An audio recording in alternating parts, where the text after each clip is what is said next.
I'm using that as a notation for the standard basis of Rm in this case. My point is that they have different sizes. So if I was to use E for both, it's a little bit confusing because one would be size M, the other is size N. You know, if I wanted to draw attention to the fact that they're different sizes, I probably should use a different letter, right? If you wanted me to be more annoying, we could do something like E M comma I transpose A E N comma J. But I think we can all agree we'd rather slap a bar on one of them as opposed to writing the dimension on every single time we use E in such a calculation. I mean, it would get, but sometimes that notation is appropriate. I mean, I have found myself in places in life where I needed to do that, but notation is a tool. Don't let it work against you. All right, so let me just talk about equations since you guys are here. We have a few minutes. So give you a jump start on everybody else.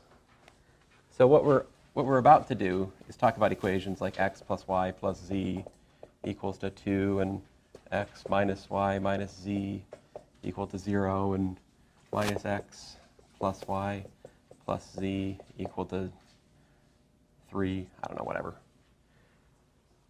And how do you solve equations like this, you know? So what we do is we look at that as a matrix.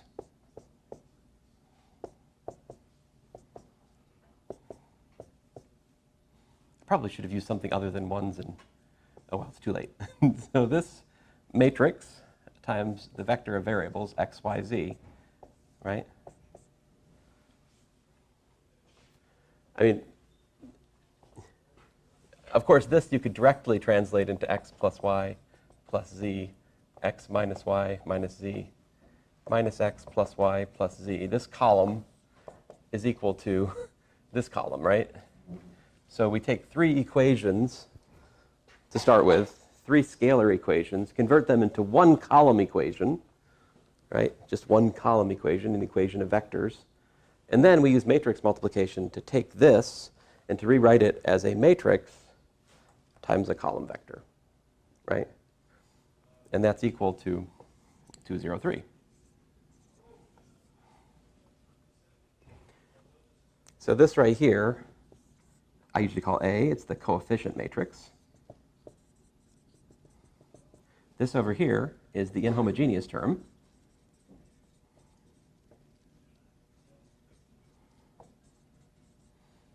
If that's 0, then the system of equations is what's called homogeneous.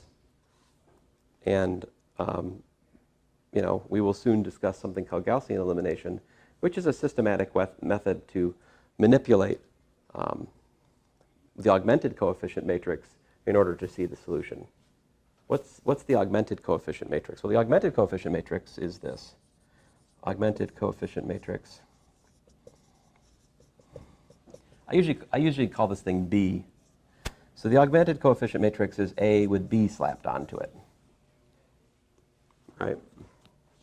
So in this case, for this system of equations, the augmented coefficient matrix would be 1, 1, 1, 2, 1, minus 1, minus 1, 0, minus 1, 1, 1, 3.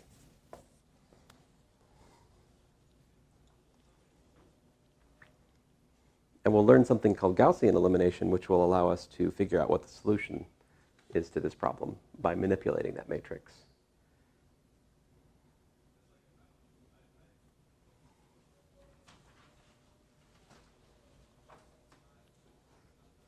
So I'm curious, you guys, how many of you have seen row reduction in like high school? One, kind of. You remember you took the matrix and you like added rows or subtracted rows from the other one. You multiplied them by numbers. Yeah? Some memory? Who has never seen this at all? Yes, this is unfortunate. I think it's the AP. You had AP calculus? Everybody here had AP calc? Yeah. See, so linear algebra is not tested on the AP exam, so what high schools do? Take basic linear algebra out of the high school curriculum, which is just a mistake. It's just it's very unfortunate because it's not that hard to learn, and it's extremely useful. So it is unfortunate. But the good news is it's also an appropriate high school topic. So like what you don't know is not that bad. It won't take you that long to learn. And here, I'll show you this one. This one's too complicated, actually. Let's work on something simpler, all right? Something like x plus y equals to 3 and 2x minus 3y equals to 0. That's a little bit simpler. Let's work on this one. I'll show you Gaussian elimination for this. So the augmented coefficient matrix for this guy, 1, 1, 3, 2, minus 3, 0. See what I did? I just read off the coefficient matrix and then homogeneous term. And then here's how Gaussian elimination does. What we do is we do, this one I'll take row 2 minus 2 times row 1. So row 2 minus 2 times row 1. Doing that, the row 1 stays the same. And so like 2 times row 1 is what? I'll write it down here. It's 2, 2, 6, right? So if I subtract that from here, what happens to the 2? Yeah, I get 0. Minus 3 minus 2 is minus 5. And I get minus 6. Okay? Then the next move is to, let's say here, we'll take row 2 and we'll divide by minus 5. 1, 1, 3. 0, 1, 6/5. All right? And then, continuing over here, what we'll do is we'll take row 1 and we'll subtract row 2 from it. Row 1 minus row 2. So I get 1, 0. What happens when I do, what's 3 in terms of fifths? 15/5, right? So 15/5 minus 6/5 is 9/5.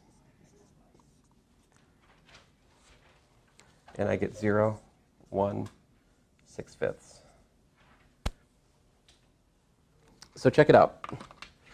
This and that are translating between equations and the augmented coefficient matrix gives me that.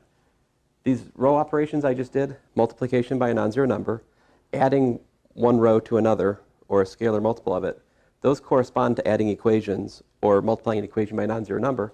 Those are things you can do to linear equations and don't change the solution set. So what this means is after we play this game of Gaussian elimination, we still have the same system of equations in a simpler form. What does this translate to in terms of equations? Yeah, x times 1 plus 0 times y, right? Equals 9/5. And what you just said was fine, but 0 times x, 1 times x, right?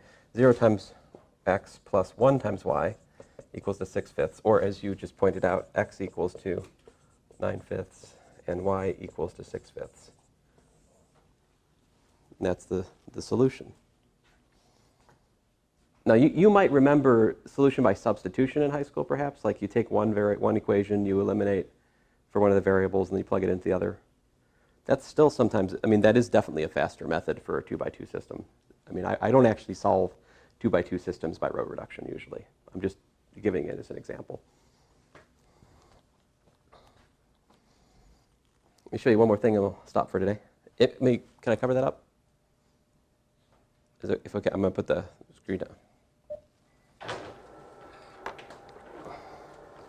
There is just a couple of row reduction problems at the end of your homework. Mission 2 is really much more about row reduction. I was trying to give you guys enough time and space to sort of chase down your demons with just this index business. I know it's a lot to kind of take in. And even so, we're about to shift gears from really focusing on the index stuff to focusing more on what more people would think is interesting, matrix algebra. Things like AB not being equal to BA, working with that 2 by 2 matrix, which we called I, the identity matrix, all that good stuff.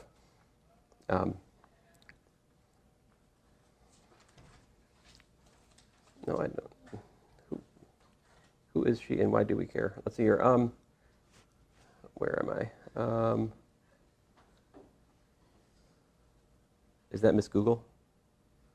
I don't know. What am I supposed to take from this? I don't know. All right.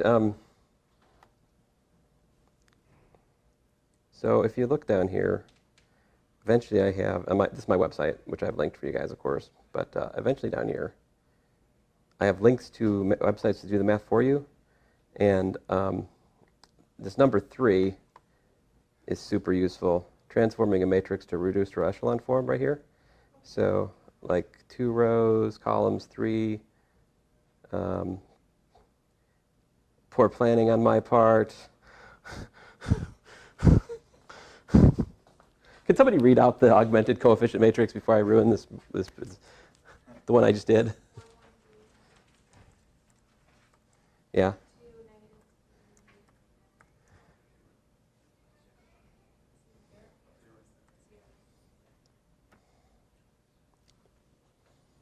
So, if you don't like my teaching of this topic, behold, a website which will take you from the initial to the answer and show you every single step in an literally algorithmic way. When I do it, I will sometimes do stuff like multiply both things by a number to make it so I don't have to work with fractions. I do all kinds of weird stuff that'll distract you as you're learning. If you don't like all those distractions and you just want to see a boring, slavish devotion to an algorithm, what better place to look than a computer? So there it is, yeah. So the whole idea of row reduction is that there's not one way to do it. You can do multiple, you can reduce it in multiple ways. There is a unique, you can state the Gaussian elimination algorithm uniquely. The answer is unique, but there are, we're talking about 3 allowed operations. You can do them in different orders and still get to the same result. Yeah, yeah. There is a uniqueness of the reduced row echelon form, though, that I should say. Anyway, well, guys, thanks. So generically speaking, I try not to talk about how to do mission problems in here, but I'm happy to answer questions which are related to mission problems, especially if you have trouble interpreting a mission problem, which is what Emma was asking about today. That's totally acceptable in here, and I don't mind that. All right? Thanks, guys.